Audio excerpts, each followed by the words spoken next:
첫 번째 이야기는 지혜로운 박문수의 재치로 장인의 한을 풀어주는 이야기입니다. 구독, 좋아요와 함께 지금 바로 시작합니다. 가을볕이 유난히 따사롭던 어느 날 박문수는 녹그릇 유기요로 이름난 진성고을에 들어섰습니다.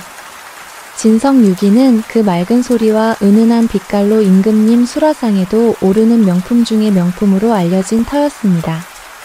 마침 허기가 진 박문수는 저작거리에 제법 큰 주막을 찾아 뜨끈한 국밥 한 그릇과 막걸리 한 사발을 주문했습니다. 과연 유기의 고장났구먼. 국밥이 담겨 나온 녹그릇은 묵직하면서도 정갈했습니다. 그런데 박문수가 젓가락으로 그릇을 가볍게 땅 하고 두드려 보았을 때 그의 미간이 미세하게 찌푸려졌습니다. 소리가 맑게 울려 퍼지지 않고 툭 하고 둔탁하게 끊어지는 것이었습니다. 마치 생명력을 잃은 듯한 소리였지요. 주모, 이 고을 녹그릇 소리가 원래 이리 무디었소? 박문수의 물음에 손님 시중에 바쁘던 주모가 한숨부터 내쉬었습니다. 쯧쯧, 선비님도 귀가 밝으시구먼요. 그게 다 저 망할 놈의 관영 공방이 들어서고부터 생긴 일이지요. 관영 공방이라니? 새로 부임한 사또께서 진성유기의 명맥을 잇는다시며 읍내에 커다란 공방을 차렸지 뭡니까? 고을의 모든 유기장인은 이제 거기서만 그릇을 만들고 거기서만 팔아야 한다더만요. 장인들을 한데 모아 관리한다. 나쁜 뜻은 아닌 듯한데 어찌 그릇 소리가 이 모양이 되었단 말이오. 주모가 목소리를 낮추며 박문수에게 다가왔습니다. 나쁜 뜻이 왜 아니겠어요. 사또가 제 욕심 채우려고 장인들을 닭달에 싸구려 노쇠를 섞어 쓰게 하고 그릇 무게만 재서 값을 매긴다지 뭡니까? 밤낮으로 그릇만 찍어내니 예전처럼 두드려 만드는 방자 솜씨가 다 죽어버린 게지요. 소리가 날 리가 있나? 주모는 말을 하다 말고 문득 주위를 살피더니 더욱 낮은 목소리로 덧붙였습니다. 그 와중에 이 고을 최고였던 이방자 영감은 1년 전부터 벙어리가 되고 말았수다. 박문수의 눈이 번쩍 뜨였습니다. 벙어리가 되다니? 멀쩡하던 사람이 어찌하여? 글쎄 말입니다. 사또께서 그 영감을 관영 공방의 으뜸 장인으로 모신다며 몇 번을 불렀는데 그 영감이 끝까지 고집을 부리고 가지 않았거든요. 그러던 어느 날 관아에 불려가 호되게 볼기를 맞고 나온 뒤로 그만 충격에 실어증이라도 걸렸는지 말을 잃고 말았답니다. 그 뒤로는 공방 문도 닫아 걸고 망치 소리도 뚝 끊겼지요. 쯧쯧, 진성유기의 맥은 이방자 영감과 함께 끝난 게지요. 박문수는 국밥을 다 비우지도 않은 채 자리에서 일어났습니다. 둔탁한 녹그릇 소리와 말을 잃은 장인. 이 둘 사이에 깊은 사연이 숨어 있음을 직감했습니다. 박문수는 수소문 끝에 이방자 영감의 공방을 찾아갔습니다. 읍내에서도 가장 후미진 곳에 자리한 공방은 주모의 말대로 문이 굳게 닫혀 있었습니다. 대장간 특유의 쇠 냄새 대신 차가운 재와 먼지 냄새만이 코를 찔렀지요. 누구 계시오? 솜씨 좋은 장인어른의 그릇을 구경하러 온 길손입니다. 박문수가 아무리 문을 두드려도 안에서는 아무런 기척이 없었습니다. 박문수는 포기하지 않고 공방 흙담 옆에 심긴 감나무 아래에 주저앉았습니다. 마치 그 자리에서 하염없이 기다릴 사람처럼. 해가 뉘엿뉘엿질 무렵 굳게 닫혔던 공방 문이 드디어 삐걱 하고 조용히 열렸습니다. 문틈으로 나온 이는 백발이 성성한 노인이었습니다. 깡마른 체구에 세상을 향한 모든 원망과 체념이 담긴 듯한 깊은 눈. 그가 바로 이방자 영감이었습니다. 이 영감은 박문수를 보고도 놀라지 않았습니다. 그저 빨리 가라는 듯 제 입을 가리키고는 고개를 가로저었습니다. 나는 말을 못하오. 박문수가 공손히 절을 올리며 입을 열었습니다. 말씀은 하지 않으셔도 좋습니다. 그저 장인어른의 솜씨가 담긴 그릇 하나 눈에 담아갈 수 있겠습니까? 진성유기의 진짜 소리를 듣고 싶어 멀리서 찾아왔습니다. 이 영감의 눈동자가 그 말에 파르르 떨렸습니다. 진짜 소리라는 말. 그는 한참을 박문수와 대치하듯 서 있었습니다. 이윽고 노인은 무언가를 결심한 듯 박문수를 향해 들어오라는 손짓을 했습니다. 그리고는 다시 굳게 문을 닫았습니다. 공방 안은 1년이나 불을 떼지 않아 냉기가 감돌았지만 놀랍도록 정갈했습니다. 망치와 연장들은 가지런히 정돈되어 있었고 노쇠 조각 하나 바닥에 뒹굴지 않았습니다. 마치 주인이 금방이라도 다시 불을 지필 것처럼. 이 영감은 박문수를 공방 가장 안쪽 작은 탁자 앞으로 이끌었습니다. 그 위에는 먼지 하나 없이 깨끗한 자그마한 노쇠 밥그릇 하나가 보자기에 덮여 있었습니다. 이 영감은 떨리는 손으로 보자기를 걷어냈습니다. 이것이 장인어른의 마지막 작품이십니까? 이 영감은 대답 대신 박문수에게 그릇을 만져보라는 듯 손짓했습니다. 박문수는 조심스럽게 그릇을 들어 올렸습니다. 겉보기엔 평범한 그릇이었지만 손끝에 전해지는 매끄러움과 균형감이 남달랐습니다. 박문수는 숨을 참고 아까 주막에서처럼 젓가락 대신 손가락으로 그릇의 끝을 가볍게 톡 하고 튕겼습니다. 찡! 소리는 처음엔 작게 시작했으나 곧바로 맑고 청아한 울림으로 번져나갔습니다. 마치 깊은 산속 옹달샘에 옥구슬이 떨어지는 듯한 소리였습니다. 그 울림은 잦아들기는커녕 꼬리에 꼬리를 물고 공방 전체를 가득 채웠습니다. 둔탁한 소리에 막혔던 박문수의 가슴이 그 청명한 소리에 시원하게 뚫리는 듯 했습니다. 그때였습니다. 그 소리를 듣고 있던 이방자 영감의 눈에서 참았던 눈물 한 줄기가 툭 떨어졌습니다. 그는 말을 잃은 것이 아니었습니다. 그는 세상에, 이 억울한 진성에 제 소리를 낼 수 없어 스스로 입을 닫아버렸던 것입니다. 박문수는 그가 왜 벙어리 행세를 해야 했는지 그 이유를 묻기 시작해야 했습니다. 청아한 그릇의 울림이 잦아들고 공방 안에는 이방자 영감의 억눌린 흐느낌 소리만이 남았습니다. 박문수는 그가 눈물을 그칠 때까지 아무 말 없이 기다려주었습니다. 한평생 쇠를 다뤄온 장인의 거친 손등 위로 뜨거운 눈물이 뚝뚝 떨어졌습니다.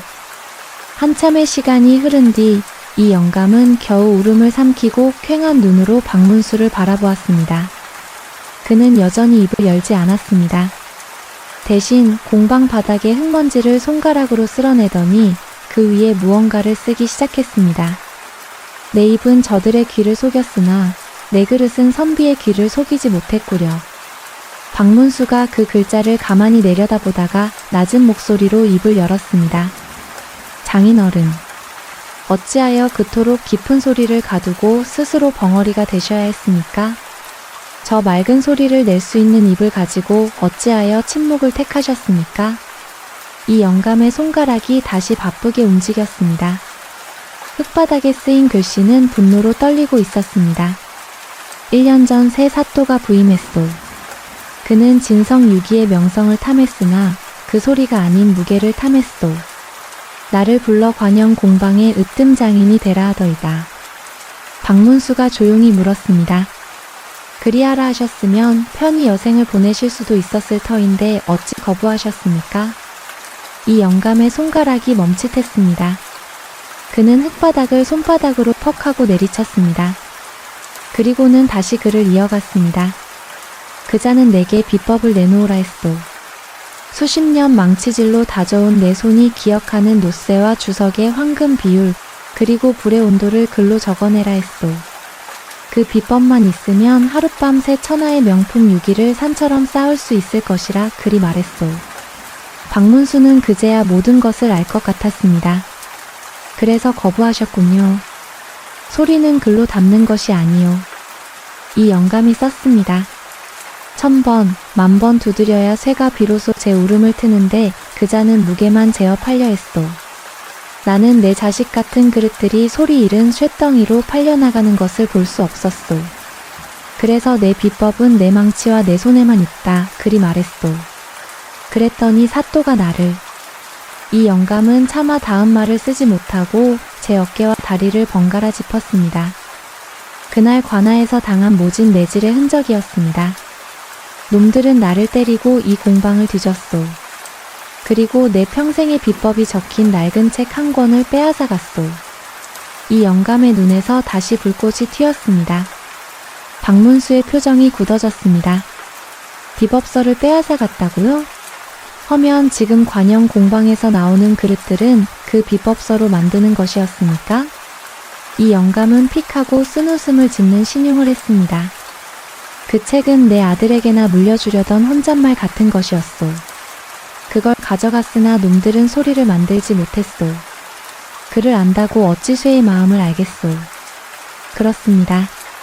사또는 장인의 평생이 담긴 비법서를 훔쳐갔지만 정작 그 행간에 숨어있는 장인의 혼과 수만 번의 망치질은 훔쳐가지 못했던 것입니다. 관영 공방의 그릇들이 둔탁한 소리를 내는 것은 싸구려 노쇠 탓이기도 했지만 근본적으로는 영혼 없이 찍어낸 껍데기에 불과했기 때문입니다. 그래서 벙어리 행세를 하신 것이군요. 이 영감이 천천히 고개를 끄덕였습니다. 내가 입을 열면 놈들은 나를 끌고 가 기어이 그 비법을 내놓으라 윽박지를 것이오. 내 눈으로 내 솜씨가 더럽혀지는 것을 보느니 차라리 이 입을 닫고 귀신 행세를 하는 것이 낫다 그리 결심했소. 그는 스스로 벙어리가 되어 제 마지막 자존심과 진성유기의 진짜 소리를 지켜내고 있었던 것입니다. 박문수는 말없이 일어나 이방자 영감의 명품 유기 그릇을 다시 한번 톡 하고 튕겼습니다. 찡! 맑은 울림이 마치 억울함을 호소하듯 차가운 공방을 다시 한번 가득 채웠습니다. 박문수가 그 소리를 가만히 듣다가 굳은 결심이 선 목소리로 말했습니다. 장인어른, 그 빼앗긴 비법서는 반드시 되찾아야겠습니다.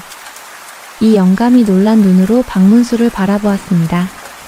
그리고 저 관영 공방의 가짜 소리와 장인어른의 진짜 소리를 온 고을 백성들과 저 어리석은 사또가 제 귀로 똑똑히 비교하게 만들어야겠습니다.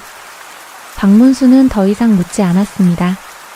이 영감의 억울한 사연만으로도 이 고을에 병든 뿌리가 어디인지 명확해졌기 때문입니다. 그는 흙바닥의 답을 기다리는 대신 공방의 연장들을 둘러보기 시작했습니다. 장인어른, 이 망치 잠시 빌려 쓸 수 있겠습니까? 그의 손에는 쇠가 아닌 사토의 썩은 정신을 두드려 깨울 다른 망치가 필요했습니다.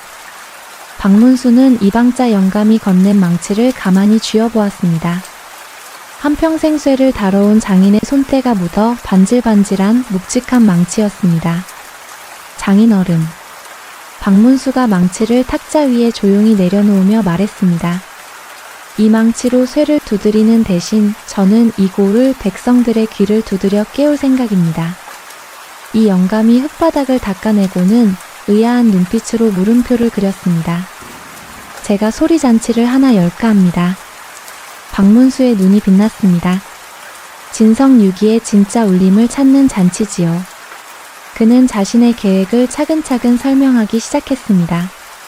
저는 이제부터 한양에서 내려온 귀가 유별나게 밝은 부자 상인 행세를 할 것입니다. 아주 값비싼 제사에 쓸 세상에서 가장 맑고 긴 울림을 내는 녹그릇을 찾아 이 고을에 왔다고 소문을 낼 것입니다. 그 그릇을 찾기 위해 울림잔치를 열 것이라 방을 붙일 참입니다. 이 고을의 모든 유기 그릇을 한자리에 모아 그 소리를 겨루게 하는 것이지요. 그리고 가장 으뜸인 소리를 내는 그릇에는 상상도 못할 만큼의 큰 상금을 내걸 것입니다. 이 영감의 안색이 하얗게 질렸습니다. 그는 다급하게 흙바닥에 글을 썼습니다. 미친 짓이오. 사또가 가만히 있겠소. 그자는 관영 공방의 그릇을 으뜸으로 만들 것이고 내 그릇은 그 자리에서 깨져버릴 것이오. 내 목숨도 염려 마십시오. 박문수가 그의 손을 지그시 눌렀습니다. 사또는 탐욕에 눈이 먼 자입니다. 그는 그 상금에 눈이 멀어 제 발로 그 잔치에 걸어 들어올 것입니다. 그는 관영 공방의 그릇이야말로 최고라며 제 손으로 직접 둔탁한 소리를 백성들 앞에 증명해 보일 것입니다. 장인어른께서 하실 일은 단 하나입니다. 박문수는 아까 그 명품 녹그릇을 가리켰습니다. 이 진짜 소리를 내는 그릇을 잔치날 제게 몰래 가져다 주시기만 하면 됩니다. 벙어리 행세를 하시는 늙은 장인이 제 평생의 역작을 그저 구경시키고 싶어 가져온 척하면 그만입니다. 아무도 의심치 않을 것입니다. 하지만 이 영감은 여전히 두려움에 떨었습니다. 박문수가 그의 어깨를 잡았습니다. 그 눈빛은 흔들림이 없었습니다. 장인어른, 소리는 글과 달라 한 번 귀로 들으면 마음에서 지울 수가 없는 법입니다. 백성들이 두 그릇의 소리를 제 귀로 똑똑히 듣게 된다면 사또가 아무리 힘으로 억누르려 해도 이미 진실은 백성들의 마음속에 울려 퍼진 뒤일 것입니다. 그때가 되면 저 혼자 감당하지 않겠습니다. 박문수는 품에서 작은 나무패 하나를 꺼내 잠깐 보여주었습니다. 말을 새긴 마패는 아니었지만 관청의 인장이 찍힌 심상치 않은 물건이었습니다. 저는 그저 돈 많은 상인이 아닐 수도 있습니다. 장인께서는 저를 믿고 장인 평생의 소리를 세상에 다시 한번 울릴 용기를 내어주십시오. 이방자 영감은 박문수의 눈을 한참이나 바라보았습니다. 저 낯선 선비의 눈에는 자신의 억울함을 꿰뚫어본 그 깊이가 있었습니다. 노인은 천천히, 아주 천천히 고개를 끄덕였습니다. 박문수는 그제야 안심한 듯 일어섰습니다. 그럼 저는 이제부터 울림 잔치를 열 돈 많고 귀 밝은 상인이 되어 이 고을의 요란한 소문을 퍼뜨리러 가보겠습니다. 박문수는 공방을 나와 어둠이 내리기 시작한 저작거리 주막으로 다시 향했습니다. 그는 주모에게 엽전 한 냥이라는 거금을 턱하니 내어놓았습니다. 주모, 오늘 이 주막에 있는 술과 안주를 내가 다 사겠소. 마침 기분이 아주 좋아서. 그러니 다른 손님들에게도 술 한 잔씩 돌리시오. 주모는 어안이 벙벙했습니다. 아니 선비님, 이게 웬 돈이라우. 박문수가 껄껄 웃으며 목소리를 높였습니다. 내가 사실은 한양에서 큰일을 하는 상인인데 이번에 진성고을에서 대단한 물건을 찾게 되어 큰 돈을 벌게 되었소. 주막에 있던 몇 안 되던 손님들의 귀가 쫑긋해졌습니다. 무슨 물건인데요? 이 고을의 유기그릇 말이오. 내가 찾던 하늘의 소리를 내는 그릇을 드디어 찾았지 뭐요. 박문수는 일부러 더 과장되게 떠들었습니다. 그래서 말이오, 내가 우리 상단의 큰 어르신을 모시고 며칠 내로 다시 올 터이니 이 고을의 모든 유기그릇을 한자리에 모아주시오. 가장 맑고 긴 울림을 내는 그릇을 딱 하나 골라 1000냥, 아니 10,000냥이라도 주고 사갈 참이오. 부디 이 소문을 널리 퍼뜨려 사또나리 귀에도 꼭 들어가게 해주시오. 관영 공방의 그릇도 꼭 나와야 한다고 말이오.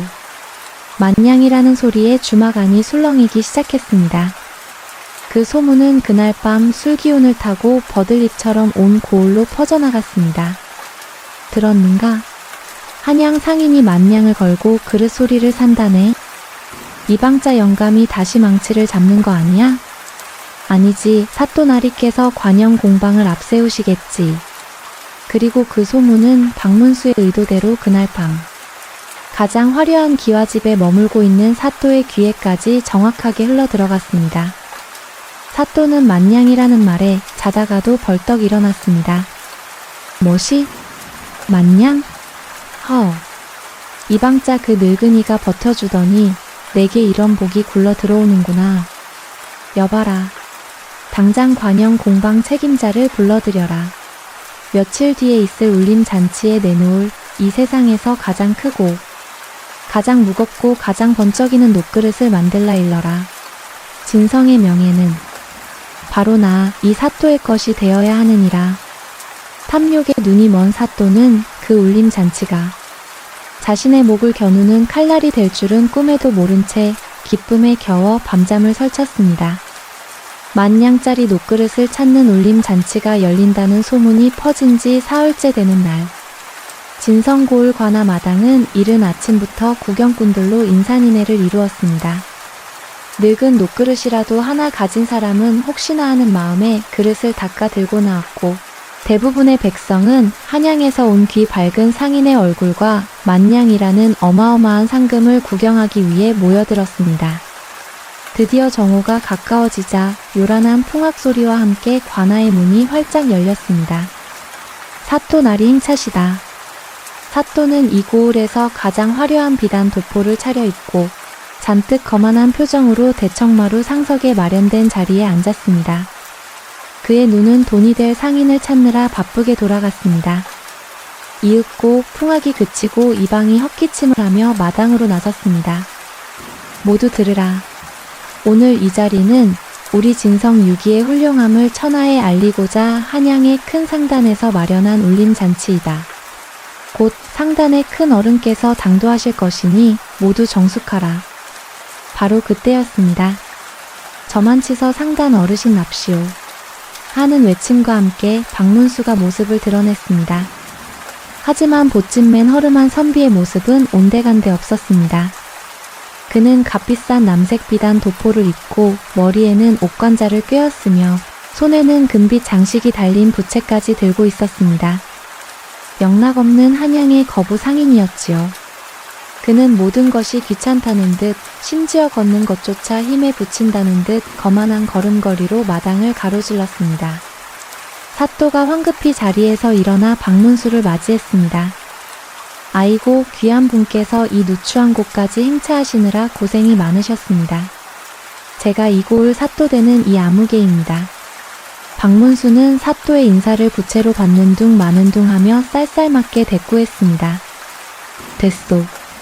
나는 거칠의 인사는 질색이요. 그저 내 귀를 만족시킬 진짜 소리만 있으면 그뿐이요. 준비는 되었소? 내 시간이 아주 귀한 몸이라. 아, 예. 예. 물론입니다. 어서 이쪽 상석에. 됐소. 박문수는 사또가 마련한 상석을 마다하고 마당이 훤히 내려다 보이는 대청마루 기둥에 삐딱하게 기댔습니다.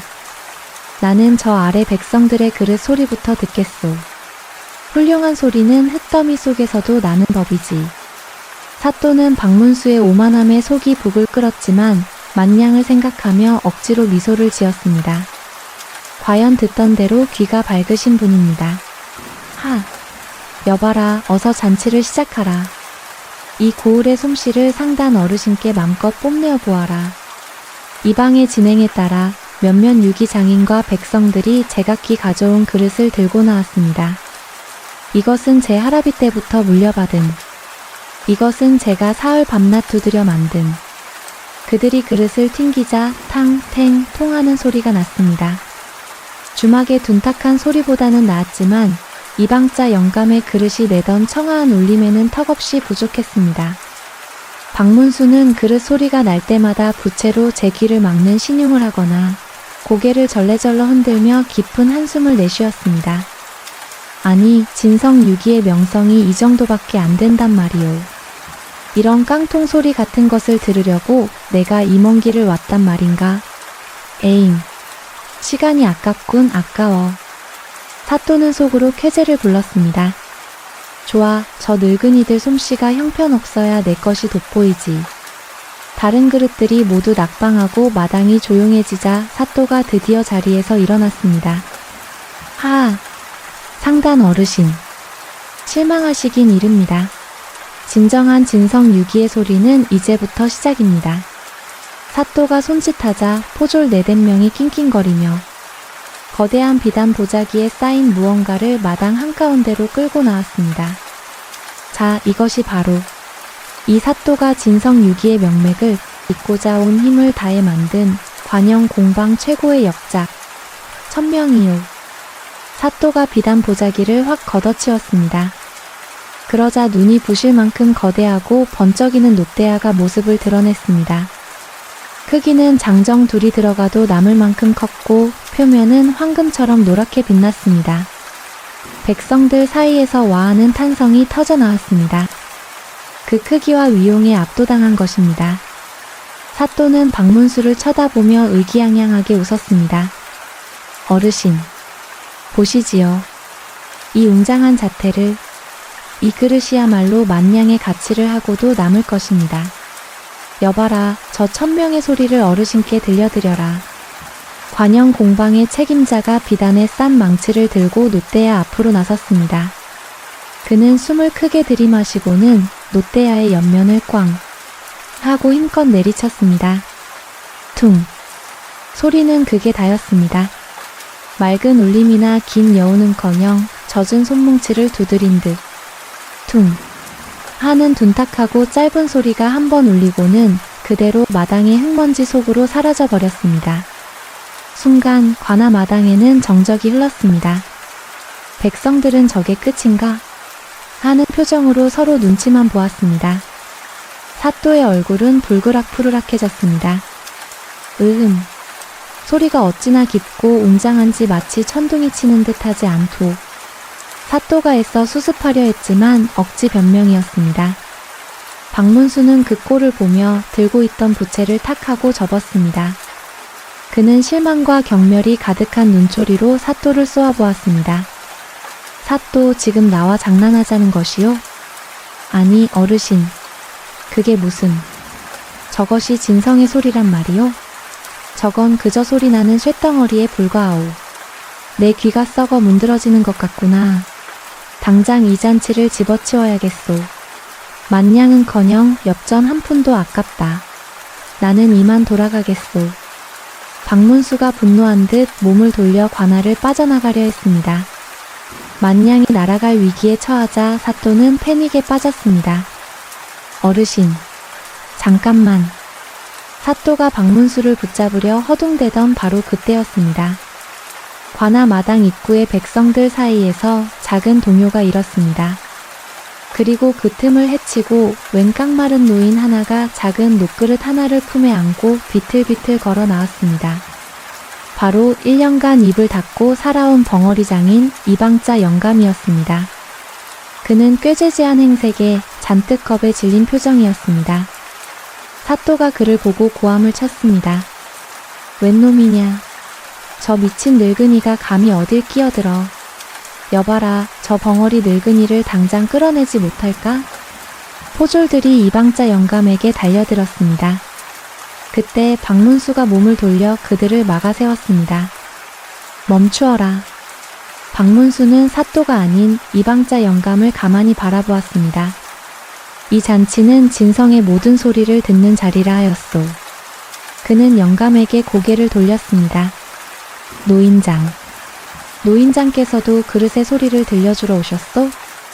이방자 영감은 말없이 눈물만 글썽이며 품에 안은 그 작은 녹그릇을 박문수에게 내밀었습니다. 박문수가 그 그릇을 받아들지 않고 사또와 백성들을 향해 말했습니다. 좋다.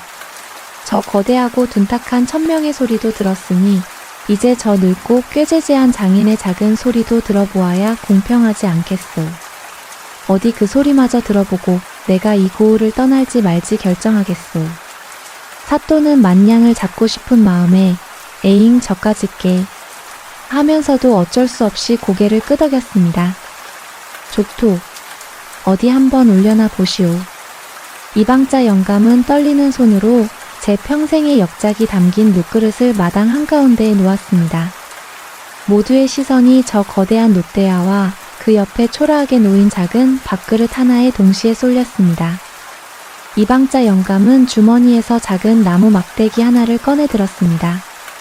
그리고 그는 지난 1년간 닫았던 입을 열어 아주 작은 목소리로 속삭였습니다. 내 자식이다. 그의 목소리를 들은 것은 박문수뿐이었습니다. 영감의 손에 들린 나무 막대기가 마침내 그 작은 그릇을 톡하고 두드렸습니다.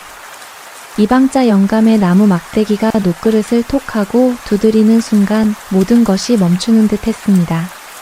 퉁 하는 둔탁한 소리가 났던 사또의 천명과는 비교할 수 없는 찡 맑고도 청아한 울림이 시작되었습니다. 그 소리는 처음에는 작았지만 이내 힘을 얻어 관아 마당 전체를 감싸 안았습니다. 그것은 그저 한순간의 소리가 아니었습니다.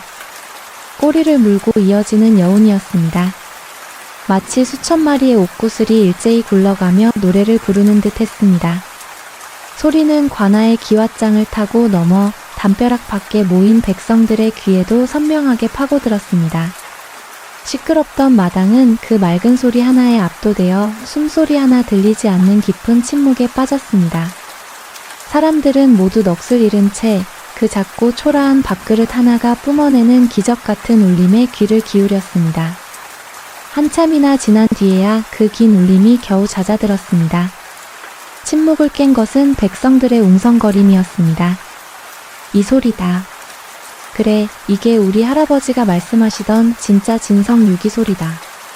저 벙어리 영감이 저 소리를 숨기고 있었구나. 박문수는 한양 상인의 모습으로 그 소리가 완전히 사라질 때까지 눈을 감고 있었습니다. 그는 천천히 눈을 떴고 그 눈에는 감동의 눈물이 그렁했습니다. 찾았다. 박문수가 감격에 겨운 목소리로 이방자 영감에게 다가갔습니다. 내가 찾던 소리가 바로 이 소리여. 노인장. 이 그릇이오. 그는 사또를 향해 몸을 돌렸습니다. 사또. 들으셨소. 이분이야말로 진정한 진성의 장인이요.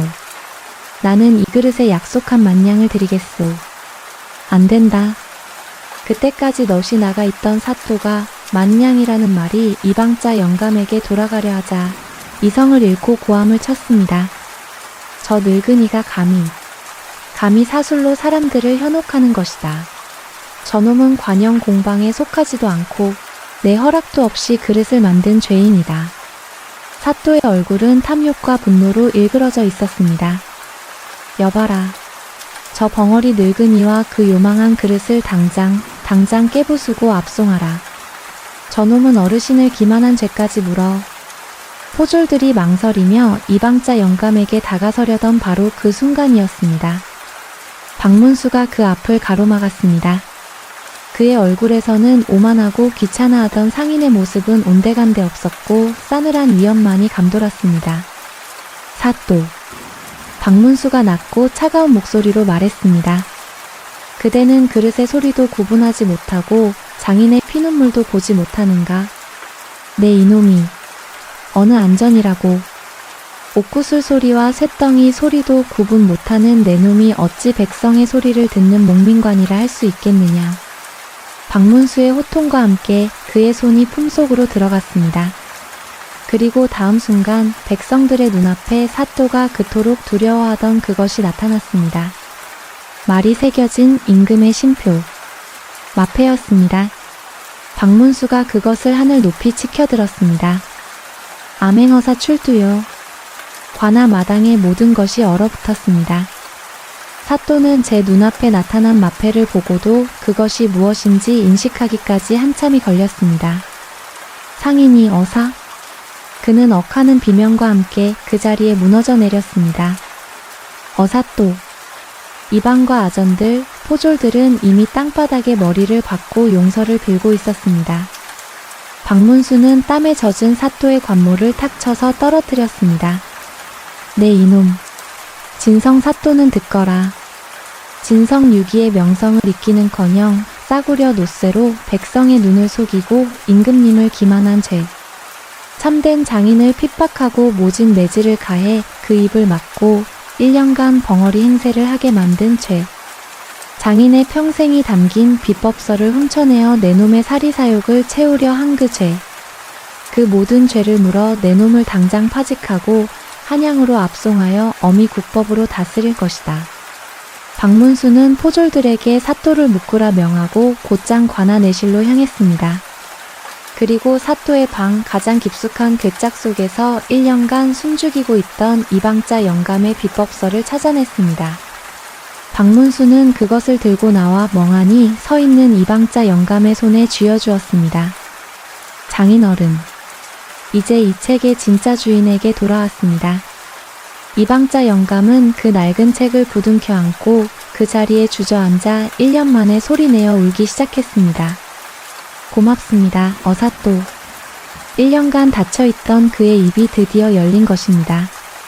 박문수가 그를 부추겨 일으켰습니다. 백성들은 들으라. 이방자 장인이야말로 진성유기의 으뜸장인이다.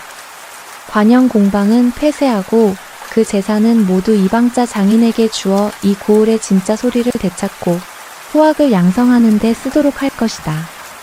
백성들의 함성이 하늘을 찔렀습니다. 그날 진성고을의 관아 마당에는 탐욕으로 만든 거대한 롯데야 천명이 둔탁한 소리를 낸 채 버려졌고 그 옆에서 이방자 장인의 작은 밥그릇이 새로운 훈풍을 타고 맑고 청아한 울림을 온 고을에 다시 퍼뜨리고 있었습니다. 박문수는 그 맑은 소리를 뒤로한 채 또다시 삿갓을 눌러쓰고 조용히 진성 고을을 떠났습니다. 두 번째 이야기는 박문수의 재치로 약자인 맹인 악사의 누명을 벗겨주는 따뜻한 이야기입니다. 살을 내는 듯한 한겨울 섣달 금음께였습니다. 온 세상이 하얗게 얼어붙어 행인들의 발길마저 꽁꽁 얼려버릴 듯한 매서운 날씨였지요. 암행어사 박문수는 이번에도 남루하기 그지없는 삿갓에 솜이 다 빠져나간 누더기 겹저고리 차림으로 어느 낯선 고을에 당도했습니다. 해는 이미 서산을 넘어갔고 야속한 바람은 그의 마른 옷자락을 사정없이 파고들었습니다. 이 고을 인심은 날씨보다 더 차갑구먼. 박문수는 꽁꽁 언 손을 입김으로 녹이며 중얼거렸습니다. 마을 어귀의 주막이란 주막은 방이 없다. 돈 없는 거지는 헛간도 내줄 수 없다며 그를 문전박대하기 일쑤였습니다. 이대로 가다가는 얼어붙은 처마 밑에서 딱딱하게 얼어 죽기 십상이었습니다. 그가 마지막 희망을 걸고 마을 가장 안쪽으로 발길을 옮기던 그때였습니다. 저만치 이 어둡고 꽁꽁 언 마을에서 유일하게 환한 불빛이 새어나오는 으리으리한 기와집이 한 채 보였습니다. 담장 너머로 맛있는 기름 냄새와 함께 흥겨운 가락 소리가 어렴풋이 들려왔습니다. 이 추위에 잔치를 벌인 게로군. 박문수는 쓴웃음을 지었습니다. 누군가는 얼어 죽고 누군가는 이 추위에 풍악을 울린다니. 그가 혹여 잔치에서 나오는 떡고물이라도 얻어 허기를 채울 수 있을까 싶어 그 집 대문으로 다가서려던 순간이었습니다. 흥겹게 들려오던 가락 소리가 뚝 하고 끊겼습니다. 그리고 잠시 정적이 흐르더니 기와집 안에서 누군가 다급하게 외치는 소리가 터져 나왔습니다. 도둑이야. 도둑이 들었다. 아이고 대감. 그 귀한 것을.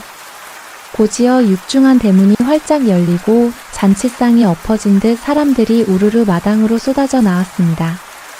박문수는 얼른 몸을 어둠 속에 숨기고 이 소란을 지켜보았습니다. 마당 한가운데 눈이 하얗게 쌓인 곳에 웬 늙은 악사 하나가 꿇어앉혀져 있었습니다. 그의 옆에는 낡은 검은고가 나뒹굴고 있었고 그는 앞을 보지 못하는 맹인이었습니다. 비단 도포를 화려하게 차려입은 집주인 최 부자가 불같이 화를 내며 그 맹인 악사를 윽박지르고 있었습니다. 이놈, 내 이놈이 감히 내 잔칫날에 도둑질을 해? 내 놈이 눈이 안 보인다고 내 재물도 안 보이는 줄 알았더냐. 최 부자는 씩씩거리며 제 허리춤을 가리켰습니다. 방금 전까지 내 허리춤에 매달려 있던 순금자수가 놓인 비단 주머니가 감쪽같이 사라졌다. 이 잔치방에서 내 곁에 앉아 검은고를 켠 것은 내 놈뿐이니 내 놈이 훔친 것이 아니고 무엇이냐. 맹인 악사는 추위와 공포에 사시나무 떨듯 떨며 눈도 없는 얼굴을 바닥에 쳐박았습니다. 대감 억울하옵니다. 소인은 평생 소리를 팔아 밥을 빌었을지언정 남의 물건에 손을 댄 적은 단 한 번도 없습니다. 앞도 못 보는 소인이 어찌 대감의 주머니에 손을 댄단 말입니까? 시끄럽다. 최 부자 곁에 서 있던 젊고 눈매가 날카로운 사내가 나섰습니다. 그는 최 부자의 조카 봉필이었습니다. 고모부, 저놈의 말이 더 교활합니다. 눈이 안 보이니 손끝의 감각이 더 날카로워진 게지요. 필시 검은고 소리로 우리 혼을 빼놓고 그 틈을 타 날랜 손놀림으로 훔쳐간 것이 분명합니다. 봉필이 그럴싸하게 말을 보태자 최 부자는 더욱 기세등등해졌습니다. 옳다. 내 조카 말이 맞다. 여봐라, 저놈의 보찜과 몸뚱이를 샅샅이 뒤져라. 어서. 하인 2명이 달려들어 맹인 악사의 다 해진 보찜을 마당 눈밭 위에 거칠게 쏟아부었습니다. 하지만 나오는 것이라고는 검은 고줄 몇 개와 차갑게 식은 주먹밥 한 덩이, 그리고 얇은 호쩌고리 하나가 전부였습니다. 비단 주머니는커녕 엽전 한 푼 나오지 않았습니다. 하인들이 그의 몸을 더듬었지만 마찬가지였습니다. 이 이놈이 벌써 어디다 숨긴 게로구나. 봉필이 당황한 듯 오히려 더 큰 소리를 쳤습니다. 고모부, 이놈을 당장 관아로 끌고 가 매우 쳐야 합니다. 잔치를 망친 것도 모자라 이 많은 손님을 의심케 하다니. 최 부자는 명백한 증거가 나오지 않았음에도 이미 맹인 악사를 범인으로 단정 지은 듯 했습니다. 그렇다. 날이 밝는 대로 아니 당장 이놈을 광에 가두어라. 날이 밝으면 관아로 보내어 주리를 틀어서라도 그 주머니의 행방을 알아낼 것이다. 맹인 악사는 그저 억울합니다. 억울합니다라는 말만 되풀하며 눈물 없는 눈물을 흘렸습니다. 잔치에 초대되었던 손님들은 이 추운 날 피비린내 나는 광경을 보고 싶지 않았는지 혹은 도둑과 엮이고 싶지 않았는지 에잉 잔치 기분 다 망쳤네. 우리는 이만 돌아가야겠소. 하며 하나둘 자리를 뜨기 시작했습니다. 이 모든 광경을 어둠 속에서 지켜보던 박문수가 천천히 마당으로 걸어 나왔습니다. 그는 춥고 굶주린 영락없는 거지 선비의 모습이었습니다. 걔 웬 놈이냐. 하인이 몽둥이를 들고 앞을 막아섰습니다. 박문수는 그를 무시하고 최 부자를 향해 공손히 읍을 했습니다. 대감, 저는 그저 지나가던 길손이오나 얼어 죽기 직전에 떡고물이라도 얻어먹을까 하여 왔다가 그만 험한 광경을 보게 되었습니다. 부디 노여움을 푸시지요. 최 부자의 조카 봉필이 경멸의 눈초리로 그를 쏘아봤습니다. 웬거지 놈이냐. 내 놈이 저맹인 놈과 한패라도 되느냐. 썩 꺼지지 못할까? 박문수는 빙그레 웃으며 고개를 저었습니다. 한패라니요. 당치 않습니다. 저는 그저 궁금한 것이 하나 생겨 여쭙는 것입니다. 그는 최 부자를 향해 말했습니다. 대감, 혹 그 비단 주머니를 마지막으로 만져보신 것이 언제쯤이십니까? 저 악사가 검은고를 타기 전이었습니까? 아니면 한창 연주를 즐기던 중이었습니까? 최 부자는 낯선 거지의 당돌한 질문에 잠시 말문이 막혔습니다. 그것이야 연주가 시작되기 전 내가 손님들에게 술을 따를 때만 해도 분명히 허리에 있었는데. 그렇다면 말입니다. 박문수가 꿇어앉은 맹인 악사를 가리켰습니다. 저 악사의 손을 한번 자세히 보신 적이 있으십니까? 모두의 시선이 맹인 악사의 손으로 향했습니다. 그의 손은 추위에 검붉게 얼어 있었지만 손가락 끝은 평생 현을 뜯어 생긴 단단한 굳은 살이 박여 있었습니다. 험한 노동이나 도둑질로 생긴 상처와는 다른 오직 소리만을 위해 받쳐진 손이었습니다. 저 손은 박문수가 나직하게 말했습니다. 비단 주머니의 매듭을 몰래 풀기에는 너무나도 정직한 손으로 보입니다. 대감, 어쩌면 그 주머니는 잔치상 아래로 떨어졌거나 다른 방에 두고 오신 것은 아니겠습니까? 시끄럽다. 이번에도 봉필이 불같이 화를 내며 나섰습니다. 고모부, 저거지 놈이 교묘하게 저맹인을 감싸고 돕니다. 저놈까지 함께 묶어 가두어야 합니다. 감히 어느 안전이라고 대감의 판단을 흐리려 합니까? 최 부자는 이미 이성을 잃은 듯 박문수의 합리적인 말에 귀를 닫아버렸습니다. 내 말이 맞다. 저놈들도 필시 한패가 분명하다. 여봐라. 저맹인 놈은 광에 가두고 이 거지 놈도 함께 묶어라. 날이 밝는 대로 둘 다 관아로 보낼 것이다. 하인들이 몽둥이를 들고 박문수에게 다가왔습니다. 박문수는 이리 추운 날 따뜻한 광에서 재워준다니 고맙기 그지없구려 하고 순순히 손을 내밀었습니다. 그는 맹인 악사가 하인들에게 거칠게 끌려가며 내뱉는 절규를 똑똑히 들었습니다. 나는 아니요. 내 손은 소리만 알지 훔칠 줄은 모른단 말이오. 박문수는 차가운 광에 갇히는 순간에도 맹인 악사의 그 절박한 말과 유난히 흥분하며 이를 키우던 조카 봉필의 날카로운 눈빛을 잊지 않고 있었습니다.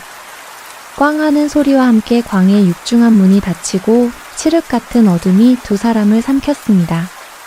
바깥의 매서운 바람이 무색할 만큼 광 안의 공기는 뼈를 파고드는 듯 차가웠습니다. 집단 몇 개가 전부인 흙바닥에서는 냉기가 그대로 올라왔지요. 맹인 악사는 구석에 웅크린 채 덜덜 떨면서도 분한 듯 계속해서 중얼거렸습니다. 나는 아니요. 내 손은 그런 짓을 할 줄 모른단 말이오. 억울합니다. 억울합니다. 박문수는 어둠 속에서도 그 노인의 절망이 느껴지는 듯 했습니다. 박문수가 조용히 짚을 긁어 모아 노인이 앉은 쪽에 밀어주고는 나직하게 입을 열었습니다. 어르신, 진정하십시오. 일이 떤다고 억울함이 풀리는 것은 아닐 것입니다. 맹인 악사는 낯선 사내의 목소리에 화들짝 놀라 몸을 움츠렸습니다. 뉘시오? 아까 나를 감싸주려던 그 거지 선비요? 거지 선비라 해도 틀린 말은 아니지요. 저 역시 억울하게 한 패로 몰려 이리 갇힌 신세가 되었으니 우린 지금 한 배를 탄 셈입니다. 악사는 경계심을 풀고는 깊은 한숨과 함께 제 신세를 한탄하기 시작했습니다. 한 배라니요? 선비님이야 곧 풀려나시겠지만 저는 아닙니다. 저는 저놈의 눈에 단단히 찍혔습니다. 날이 밝으면 관아에 끌려가 잊지도 않은 죄를 고하라며 모진 매를 맞을 것입니다. 그러다 죽는 거지요. 그의 목소리에는 체념이 가득했습니다. 어찌 그리 확신하십니까? 박문수가 물었습니다. 혹 저 최 부자나 그 조카 봉필이라는 자와 원한이라도 진 적이 있으십니까? 원한이라니요. 당치도 않습니다. 맹인 악사는 쓴웃음을 짓는 소리를 냈습니다. 나는 그저 저 최 부자의 탐욕스러운 속내를 조금 알고 있을 뿐입니다. 탐욕이라 하심은 구체적으로 무엇을 말입니까? 맹인 악사는 한참을 망설였습니다. 이 차가운 광에서 얼어 죽을지도 모르는 마당에 이 낯선 선비에게 이야기를 한들 무슨 소용이 있을까 싶었겠지요. 박문수가 그런 그의 마음을 읽었다는 듯 다시 입을 열었습니다. 어르신, 어둠 속에서는 촛불 하나가 1000개의 별빛보다 밝은 법입니다. 어르신의 그 억울함이 어둠이라면 지금 제가 그 촛불이 되어드릴 수도 있지 않겠습니까? 제게 모든 것을 말해주십시오. 어쩌면 제가 어르신을 이 어둠 밖으로 이끌어낼 수도 있지 않겠습니까? 박문수의 목소리에는 이상한 힘이 있었습니다.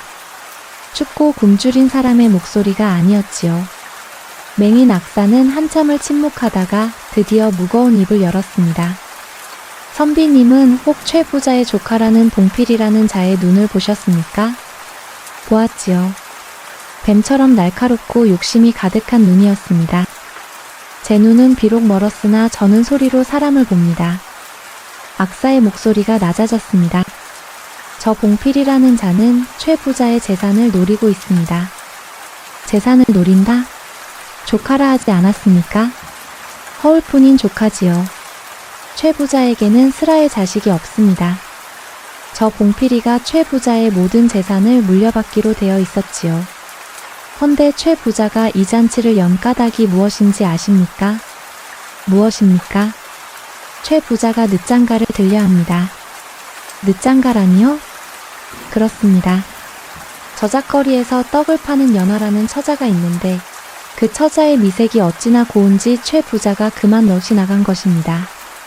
최 부자는 그 처자만 얻을 수 있다면 내 전 재산의 절반이라도 주겠다며 큰 소리를 치고 다녔지요. 오늘 잔치도 실은 그 처자의 환심을 사기 위해 벌인 잔치였습니다. 그랬던 게로군요. 문제는 봉필입니다. 악사의 목소리에 힘이 실렸습니다. 고모부가 새 장가를 들어 만에 하나 아들이라도 낳게 되면 봉필 자신에게 돌아올 재산이 반토막, 아니 아예 없어져 버릴 수도 있지 않겠습니까? 그래서 봉필은 그 혼인을 죽기 살기로 반대하고 있었습니다. 그렇다면 박문수의 머릿속이 빠르게 돌아가기 시작했습니다. 오늘 잔치에도 그 연하라는 처자가 왔었습니까? 물론입니다. 최 부자가 제 곁에 앉히고는 저 검은고 소리를 들으라, 이 비단 주머니를 보라 하며 온갖 자랑을 늘어놓았습니다. 저는 그 앞에서 억지로 검은고를 타고 있었지요. 비단 주머니라 박문수가 중얼거렸습니다. 그렇습니다. 바로 그 순금자수가 놓인 비단 주머니입니다. 최 부자가 연하처자 앞에서 이것은 내 재산의 열쇠가 들어있는 귀한 주머니라라며 어찌나 자랑을 하던지. 순간 박문수의 머릿속에 모든 조각이 맞춰지는 듯 했습니다. 잔치. 늦장가를 들려는 최 부자. 그것을 막으려는 조카 봉필. 혼인의 증표가 될 수도 있는 재산의 상징인 비단 주머니. 어르신. 박문수의 목소리가 날카로워졌습니다. 혹시 그 주머니가 사라지기 직전에 봉필이라는 자가 최 부자 곁에 가까이 다가온 적이 있었습니까? 맹인 악사가 하는 탄식을 내뱉었습니다. 그렇습니다. 그렇고 말고요. 제가 한창 검은고를 타고 있는데 봉필이가 술잔을 들고 고모부에게 다가와 고모부 제가 술 한 잔 올리겠습니다 하며 최 부자의 어깨에 손을 얹고 연하처자를 매서운 눈으로 쏘아보던 것이 기억납니다. 그때였을 것입니다. 그렇다면 범인은 봉필입니다. 악사가 떨리는 목소리로 외쳤습니다. 그놈이 고모부의 혼인을 막고 그 비단 주머니를 차지하기 위해 이 잔치를 망칠 속셈으로 주머니를 훔치고는 마침 눈이 멀어 만만한 저에게 죄를 뒤집어 씌운 것입니다. 모든 상황이 명확해졌습니다. 봉필은 비단 주머니를 훔쳐 최 부자가 그토록 자랑하던 재산과 연하처자를 잃게 만들고 그 죄를 맹인 악사에게 덮어 씌워 잔치를 아수라장으로 만든 것입니다. 어르신, 그 봉필이라는 자는 혹 노름을 합니까? 노름이라니요? 그리 큰 재산을 노리는 자가 어찌 훔친 주머니 하나로 만족하겠습니까? 필시 다른 꿍꿍이가 있을 것입니다. 맹인 악사가 무릎을 쳤습니다. 맞습니다. 저작거리에서 봉필이가 관아의 아전들과 어울려 투전판을 벌인다는 소문이 파다했습니다. 그것 때문에 최 부자에게 쫓겨날 뻔한 적도 있다고 들었습니다. 그렇다면 됐습니다. 박문수가 차가운 흙바닥 위에서 천천히 몸을 일으켰습니다. 그의 몸에서는 더 이상 춥고 굶주린 거지의 기운이 느껴지지 않았습니다. 어르신, 날이 밝으면 아주 재미있는 구경을 하시게 될 것입니다. 재미있는 구경이라니요, 선비님. 우리는 관아로 끌려갈 텐데요.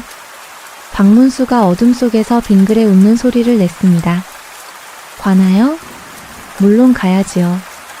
관아에 가서 진짜 도둑을 우리 손으로 직접 잡아야 하지 않겠습니까? 맹인 악사는 그저 어리둥절한 표정으로 어둠 속에서 빛나는 듯한 박문수의 눈을 볼 수 없음에도 불구하고 바라보고 있었습니다. 밤새 광 안을 핥히던 바람소리가 잦아들고 꽁꽁 언 흙바닥으로 창살을 통해 희미한 아침 햇살이 스며들었습니다. 맹인 악사는 추위와 절망에 지쳐 거의 반쯤 쓰러져 있었고 박문수는 뜬 눈으로 밤을 새우며 무언가를 골똘히 생각했습니다. 꽝! 드디어 광의 문이 거칠게 열리고 어제 그 하인들이 몽둥이를 든 채 들어섰습니다. 일어나라 이 도둑놈들아. 사또나리께서 친히 너희의 죄를 물으신단다. 어서 관아로 가자. 하인들은 두 사람을 포승줄로 묶지는 않았지만 거칠게 밀치며 밖으로 끌어냈습니다. 눈이 부시게 하얀 마당에는 밤새 잔치의 흔적이 어지럽게 남아 있었습니다. 그리고 대문 앞에는 비단 도포를 다시 챙겨 입은 최 부자와 그의 조카 봉필이 잔뜩 화가 난 얼굴로 그들을 기다리고 있었습니다. 게으른 놈들, 이제야 끌고 오느냐. 봉필이 하인들을 닥달했습니다. 고모부 보십시오. 저놈들의 낯빛이 말이 아닙니다. 밤새 광에서 추위에 떨며 제 죄를 반성하기는커녕 필시 입을 맞추었을 것입니다. 최 부자는 혀를 차며 박문수와 맹인 악사를 위아래로 훑어보았습니다. 추잡한 것들, 어서 저놈들을 앞세우거라. 사또나리께 이놈들의 파렴치한 죄를 고하고 잃어버린 내 주머니를 찾아야겠다. 그렇게 두 사람은 마치 죄인처럼 마을길을 따라 관아로 끌려가게 되었습니다. 이른 아침부터 흉흉한 소문을 들은 마을 사람들이 길가에 나와 수군거렸습니다. 아이고 저 악사 영감 아니신가. 평생 소리만 알던 분인데 어쩌다가. 옆에 저거지는 또 누군가. 한패라더군. 쯧쯧 최 부자네 비단 주머니라니 값이 꽤나 나갔을 텐데. 저 영감은 이제 죽은 목숨이지. 맹인 악사는 그 모든 수군거림을 들으며 고개를 더욱더 푹 숙였습니다. 그의 어깨가 억울함에 잘게 떨리고 있었습니다. 박문수는 그저 묵묵히 자신들을 매섭게 노려보는 봉필의 얼굴과 탐욕에 가득 차 앞만 보고 걷는 최 부자의 뒷모습을 번갈아 살필 뿐이었습니다. 이윽고 관아에 도착했습니다. 관아 마당은 횡하니 비어 있었고 대청마루에는 막 잠에서 깬 듯 하품을 연신해대는 사또가 앉아 있었습니다. 그는 최 부자를 보더니 귀찮은 일에 끌려 나왔다는 듯 퉁명스럽게 말했습니다. 아니, 이른 아침부터 웬 소란이요, 최 부자. 간밤에 잔치는 잘 치르셨는가? 사또, 잔치가 문제가 아닙니다. 최 부자가 대청마루로 뛰어 올라가 억울하다는 듯 소리쳤습니다. 글쎄, 저기 저맹인 놈과 거지 놈이 한패가 되어 제 잔칫날에 제 허리에 있던 순금 비단 주머니를 훔쳐갔단 말입니다. 당장 저놈들을 매우치고 주머니의 행방을 물어주십시오. 사또는 꿇어앉혀진 맹인 악사와 박문수를 흘깃 내려다보았습니다. 이 영감은 앞도 못 본다 들었는데 손이 꽤나 날랜 모양이구먼. 사또의 목소리에는 죄인을 신문하려는 의지보다는 최 부자의 비위를 맞추려는 심산이 역력했습니다. 그때 봉필이 한 걸음 나서며 그럴싸한 말을 보탰습니다. 사또 나리, 소인이 보기에 저맹이는 눈이 먼 대신 손끝의 감각이 귀신같이 발달한 자입니다. 검은고 소리로 사람들의 혼을 빼놓고 그 틈을 타 어둠 속에서 날랜 손놀림으로. 그때까지 조용히 듣고만 있던 박문수가 갑자기 큰 소리로 봉필의 말을 끊었습니다. 모두의 시선이 웬거지 놈이냐는 듯 박문수에게 쏠렸습니다. 네 이놈, 감히 어느 안전이라고 사또나리 앞에서. 포졸이 곤봉을 치켜들었습니다. 박문수는 아랑곳하지 않고 사또를 향해 으불했습니다. 사또나리, 소인 비록 춥고 배고픈 거지 선비이오나 방금 저 젊은 양반의 말씀에 심히 이상한 점이 있어 고하는 바입니다. 이상한 점? 내 놈이 뭘 안다고. 사또가 호통을 쳤습니다. 나리, 저 양반은 어둠 속에서 훔쳤을 것이라 하였습니다. 허나 잔치방은 촛불로 대낮같이 밝았을 터 어찌 어둠 속이라 단언하십니까? 또한 맹인은 어차피 어둠 속에 사는 사람입니다. 그에게 밝고 어두움이 무슨 소용이 있겠습니까?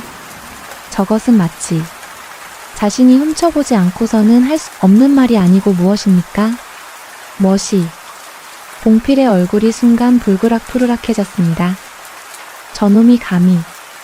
박문수는 틈을 주지 않고 말을 이었습니다. 사또나리, 이 일은 흑백을 가리기가 매우 어렵습니다. 맹인은 억울하다 하고 부자는 이렇다 하니 말입니다. 허나 하늘의 이치는 분명한 법. 제게 아주 신기한 물건이 하나 있습니다. 신기한 물건이라니? 사또가 흥미를 보였습니다. 소인의 고향에 전해 내려오는 정직한 종이옵니다. 박문수는 짐짓 신비로운 표정을 지으며 제 보찜을 뒤지는 신용을 했습니다. 아, 보찜을 두고 왔군요. 허나 상관없습니다. 그 원리는 간단합니다. 박문수가 이방을 향해 말했습니다. 나리, 저기 저 관아에서 쓰는 가장 큰 벼루와 먹물, 그리고 커다란 독이나 괴짝 하나, 그리고 비단 방석 하나만 내어주십시오.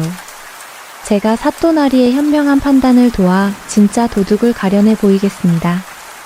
최 부자와 봉필은 저 거지가 무슨 수작을 하는 눈으로 그를 보았고, 맹인 악사는 이 선비님이 정말 하는 심정으로 그의 목소리에 귀를 기울였습니다.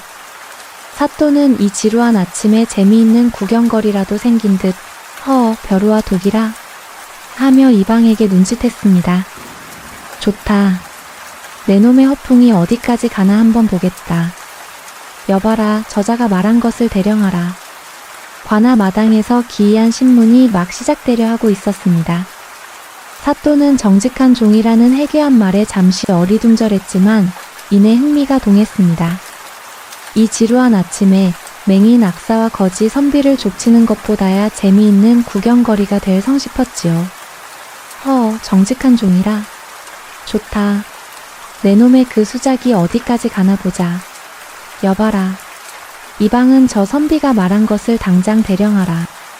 큰 벼루와 먹물, 그리고 관아에서 가장 큰 독과 비단 방석 하나씩을 내오너라. 명령이 떨어지자 아전들이 부산하게 움직였습니다. 얼마 지나지 않아 관아 마당 한가운데에 얼음 몸뚱이만 한 거대한 옹기독이 쿵 소리를 내며 놓였습니다. 그리고 그 옆에는 큼직한 벼루와 잘 말린 목, 그리고 사또가 낮잠을 즐길 때나 썼을 법한 화려한 비단 방석이 함께 놓였습니다. 최 부자와 봉필은 저거지가 대체 무슨 짓을 하는 표정으로 팔짱을 낀 채 이 광경을 지켜보았습니다. 맹인 악사는 비록 눈은 보이지 않았으나 박문수가 무언가를 하고 있다는 기척에 귀를 기울이며 덜덜 떠는 것을 멈추었습니다. 박문수는 먼저 옹기독의 뚜껑을 열고 아전들에게 말했습니다. 이 독을 저기 해가 들지 않는 관아의 빈 창고 안으로 옮겨주시오. 정직한 종은 아주 부끄러움을 많이 타서 칠흑 같은 어둠 속에서만 제 능력을 발휘하는 법입니다. 사또가 혀를 찼습니다. 별 해괴한 종을 다 보겠네. 어서 그리들 하라. 아전 두어 명이 낑낑거리며 옹기독을 마당 구석의 어두운 창고 안으로 옮겼습니다. 그 다음 박문수는 마당에 남은 벼루와 먹물 그리고 비단 방석 앞에 섰습니다. 그는 포졸에게 물 한 사발을 청하더니 벼루에 붓고는 스윽 스윽 소리를 내며 정성껏 먹을 갈기 시작했습니다. 그의 동작은 굼뜨지도 서두르지도 않았습니다. 마치 제사를 준비하는 사람처럼 경건해 보이기까지 했습니다. 최 부자가 그 꼴을 보다 못해 소리쳤습니다. 이봐, 먹은 갈아서 뭘 어쩌겠다는 게야. 빨리 그 종인지 뭔지로 범인이나 밝혀내지 못하고. 박문수는 그 말에 아랑곳하지 않고 먹물이 아주 새까맣고 걸쭉하게 갈릴 때까지 멈추지 않았습니다. 충분히 먹물이 갈리자 그는 화려한 비단 방석을 집어들었습니다. 그리고는 모두가 보는 앞에서 그 걸쭉한 먹물을 비단 방석 위에 처악하고 쏟아부었습니다. 아니 저놈이. 사또가 기겁을 했습니다. 저건 내 비단 방석인데. 박문수는 아랑곳하지 않고 두 손으로 먹물을 비단 방석 전체에 골고루 아주 듬뿍 묻혔습니다. 새빨갛던 비단 방석은 순식간에 시커먼 먹물 범벅이 되었습니다. 그는 먹물로 축축하고 끈적끈적해진 그 방석을 들고 옹기독이 있는 어두운 창고 안으로 유유히 사라졌습니다. 잠시 후 빈손으로 나온 박문수가 사또 앞에 다시 섰습니다. 사또 나리. 준비가 끝났습니다. 준비. 내 놈은 내 귀한 방석만 버려놓고. 나리. 저 어두운 창고 안 옹기독 맨 밑바닥에 제가 방금 그 먹물 방석을 고이 놓아두었습니다. 저것이 바로 정직한 종의 심장부입니다. 박문수는 마당에 모인 모든 사람을 둘러보며 목소리를 높였습니다. 지금부터 이 잔치에 있었던 모든 용의자들은 한 사람씩 저 어두운 창고 안으로 들어갈 것입니다. 그는 최 부자와 봉필 그리고 맹인 악사와 자기 자신을 차례로 가리켰습니다. 저 맹인 악사, 최 부자 나리, 그리고 저 봉필이라는 조카님까지 우리 네 사람이 차례로 들어갈 것입니다. 창고에 들어가거든 그 옹기독 안에 두 손을 깊숙이 넣으십시오. 그리고 그 맨 밑바닥에 깔린 먹물 방석, 즉 정직한 종의 심장을 두 손으로 정성껏 어루만져야 합니다. 그리하면 어찌 되는가? 사또가 다그쳐 물었습니다. 박문수가 씩 웃었습니다. 아무 일도 일어나지 않습니다. 종은 울리지 않습니다. 뭐시? 그럼 그게 무슨? 하지만 박문수가 말을 이었습니다. 그 종의 심장은 압니다. 누가 진실을 말하고 누가 거짓을 말하는지. 만약 손을 넣은 자가 무고한 자라면 그 손은 깨끗할 것입니다. 허나 만약 그 자가 비단 주머니를 훔친 진짜 도둑이라면. 박문수는 잠시 숨을 골랐습니다. 그 정직한 종이 그자의 손바닥에 절대로 지워지지 않는 죄인의 낙인을 시커멓게 찍어 놓을 것입니다. 마당은 순간 찬물을 끼얹은 듯 조용해졌습니다. 손에 검은 낙인이 찍힌다는 말이었습니다. 최 부자는 침을 꿀꺽 삼켰고 봉필의 눈썹이 순간 움찔하고 떨렸습니다. 맹인 악사만이 담담한 표정으로 서 있었습니다. 박문수가 사또를 향해 읍을 했습니다. 사또 나리, 이제 심판의 시간입니다. 부디 저 창고 문을 지키게 하시고 한 사람씩 차례로 들여보내주십시오.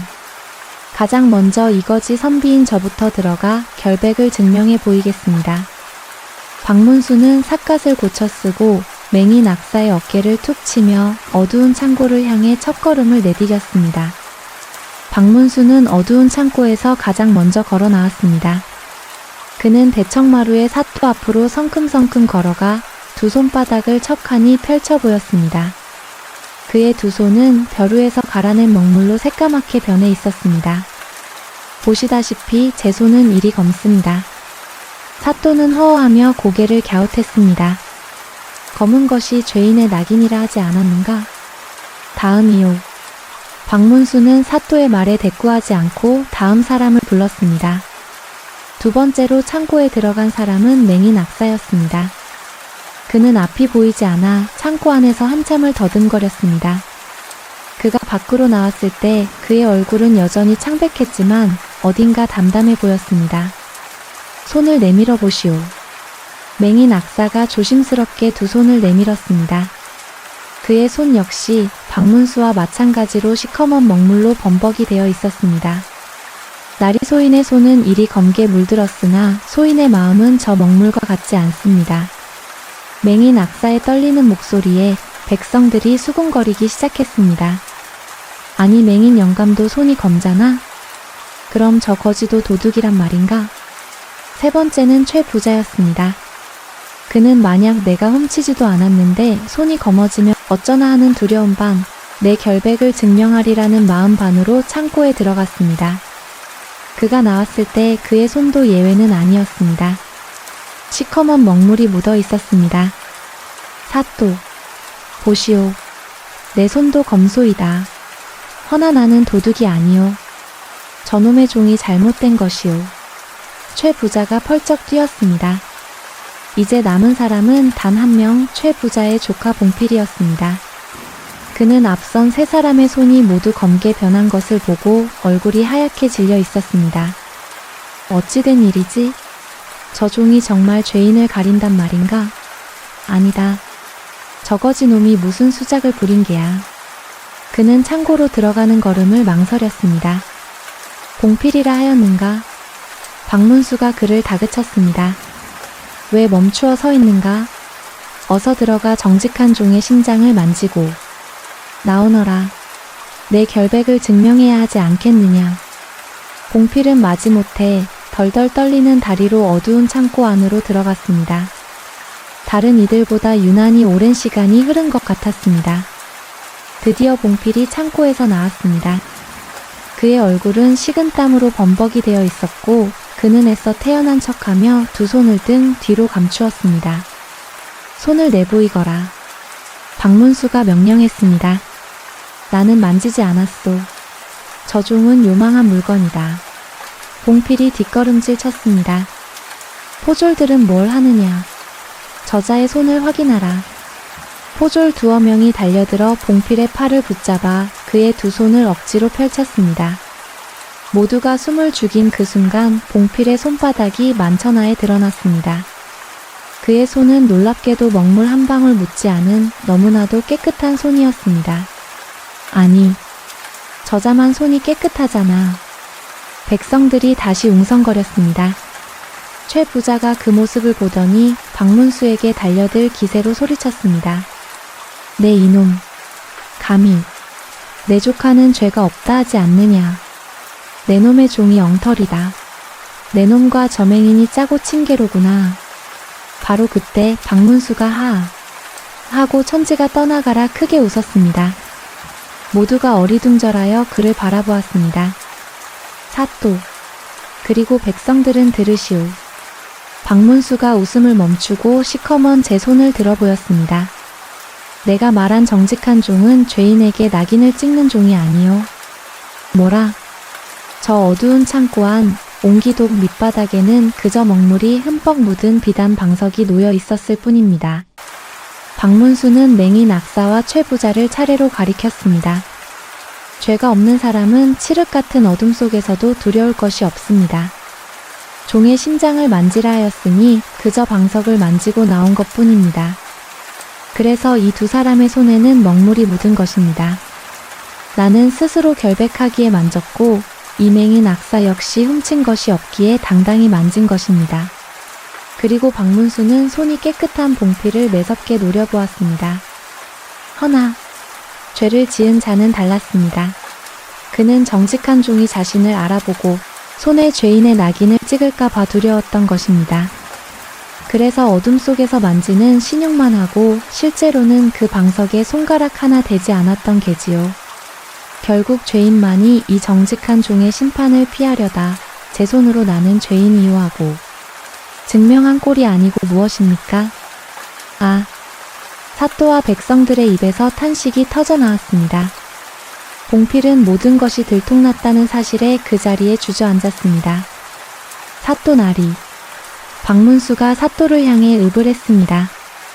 이제 진짜 도둑이 누구인지 명확해지지 않았습니까? 저자를 당장 하옥시켜. 잠깐. 봉필이 마지막 발악을 했습니다. 증거가 있느냐? 내 손이 깨끗하다고 내가 도둑이란 말이냐? 그 비단 주머니는 어디 있느냔 말이다.